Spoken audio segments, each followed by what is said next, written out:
તાપી જિલ્લાની એકમાત્ર ખેડૂતોની સુગર હતી।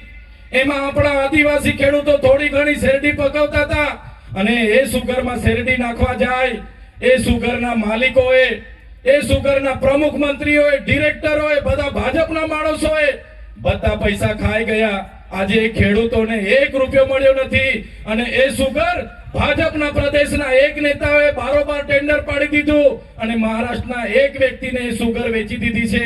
ત્યારે મહારાષ્ટ્રવાળાને, એ ભાજપના પ્રદેશના નેતાને પણ અમે કહેવા માંગીએ છીએ, સુગર વારિયામાં છે, વ્યારા અમારી હસ્તી છે, બસ્તી છે, અમારો વિસ્તાર છે।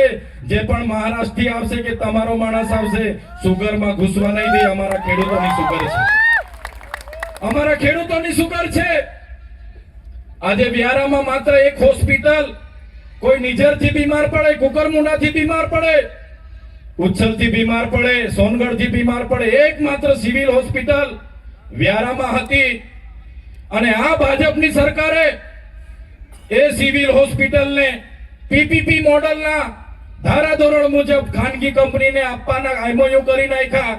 આપણે બધાએ ખૂબ વિરોધ કર્યો, છતાં સરકારે પોલીસનો ઉપયોગ કરીને આપણી સાથે ઘર્ષણો પેદા કર્યા અને એ હોસ્પિટલ આજે એમઓયુ કરીને પીપીપી મોડલમાં જ્યારે ટોરેન્ટોને આપી દીધી છે, ત્યારે એ કંપની, એ ચાહે ટોરેન્ટો હોય, ઝાયડસ હોય કે કોઈ પણ હોય, રિલાયન્સ હોય, અદાણી હોય કે અંબાણી હોય, આવનારા દિવસો હોસ્પિટલો માટે આમ આદમી પાર્ટી લડશે। એના માટે આવનારા દિવસોમાં લડવાની છે, લડવાની છે ને લડવાની છે।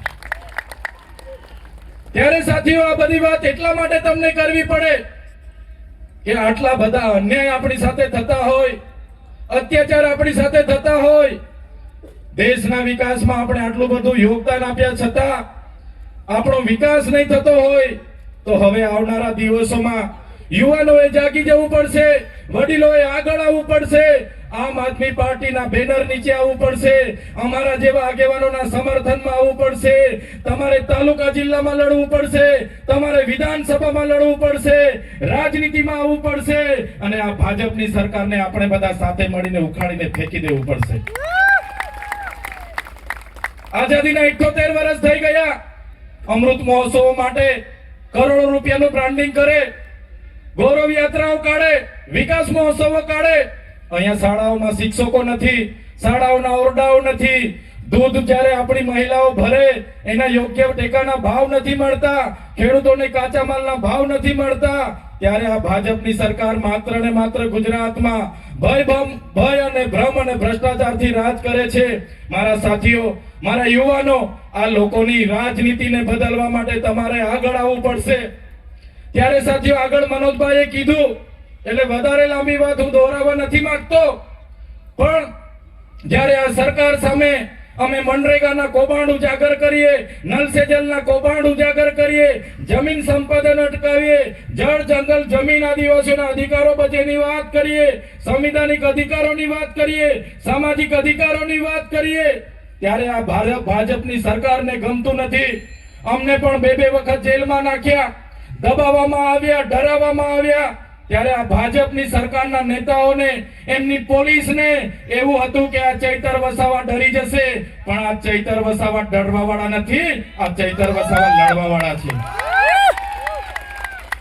ત્યારે તમે જોયું હશે, જ્યારે મારા જામીન થયા, ભાજપ સરકારના ઈશારે એમના વકીલોએ, એમના પોલીસે ખોટા સોગંદનામા રજૂ કર્યા। એમણે કીધું કે આ ચૈતર વસાવાને અંબાજીથી ઉમરગામ સુધીના 14 જિલ્લામાં એમને પ્રવેશબંધી ફરમાવો, લોકોને ગેરમાર્ગે દોરે છે અને એ પ્રકારની વાહિયાત વાતો કરીને જ્યારે એમણે સોગંદનામા રજૂ કર્યા, ત્યારે મારા મત વિસ્તારમાં આજે મને પ્રવેશબંધી છે।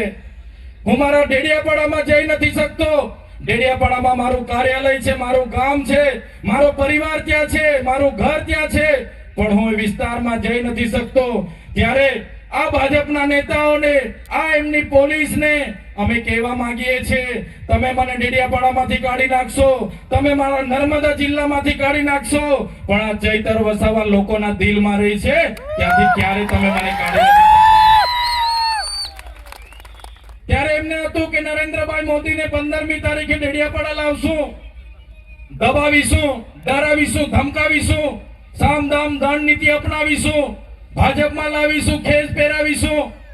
ભલભલી ધમકીઓ અમને મળી છે, ભલભલી જેલની ધમકીઓ મળી છે, પણ આ જાહેર મંચ પરથી એ પ્રદેશના નેતાઓને પણ કહેવા માંગુ છું, જેટલી જેલો કરવાની એટલી કરી લેજો.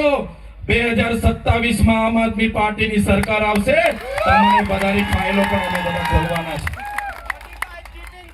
ત્યારે અમે કોઈના બાપથી ડરતા નથી, કેમ કે અમે કોઈનું ખોટું કરતા નથી. તમારે સીડી લગાવવી હોય, ઈડી લગાવવી હોય, સીઆઈડી લગાવવી હોય, જેટલી પોલીસને લગાવી હોય તો લગાવી દેજો, પણ અમે મુઠ્ઠીમાં માથામાં કફન બાંધીને મુઠ્ઠી બાંધીને અમે નીકળેલા છે. અમે કોઈ ભારતીય જનતા પાર્ટીના ભ્રષ્ટાચારી નેતાઓથી, એમના બુટલેગરોથી, એમના કોન્ટ્રાક્ટરોથી, એમના ખાણ માફિયાઓથી, એમના કોઈ પણ ગુંડાઓથી આ ચૈતર વસાવા ડરવાના નથી. એમને બધાને આવનારા દિવસો અમારી તાકાત બતાવી દઈશ.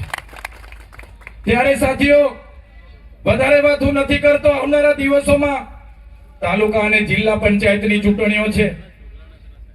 આ ચૂંટણીઓમાં તમારે બધાએ માન્ય કેજરીવાલ સાહેબની વિચારધારા સાથે, આમ આદમી પાર્ટીના મંચ સાથે અમારા સમર્થનમાં બધાએ તૈયાર થઈ જવું પડશે. ક્યાં સુધી તમે સંબંધ અને શરમના લીધે નહીં લડશો, ક્યાં સુધી તમે રાજનીતિથી દૂર ભાગશો.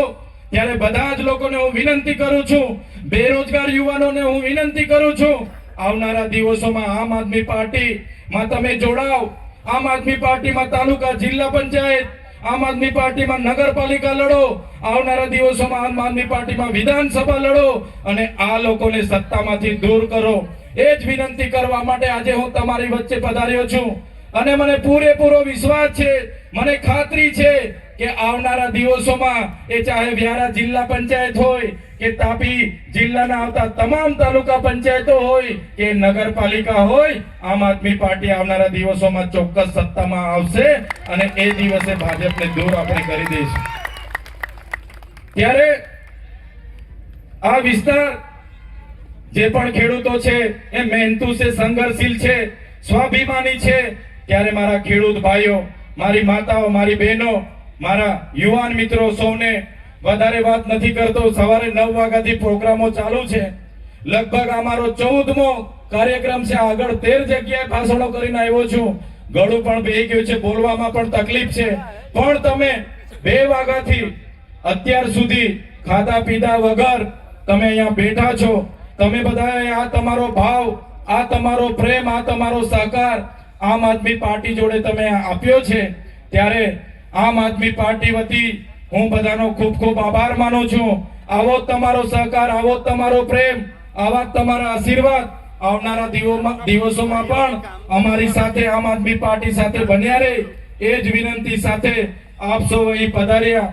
અમારી સભાને સફળ બનાવી અને ખૂબ મોટી સંખ્યામાં ખેડૂતો, યુવાનો, માતા બહેનો આપ સૌ પધાર્યા. મીડિયા મિત્રો અહીંયા ઉપસ્થિત છે, પોલીસ અધિકારીઓ અહીંયા ઉપસ્થિત છે. તમામ લોકોનો આજના મંચ પરથી ખૂબ ખૂબ આભાર માની વિનમું છું. બધાનો ખૂબ ખૂબ આભાર, ધન્યવાદ. જય ભારત, જય જય ગરવી ગુજરાત.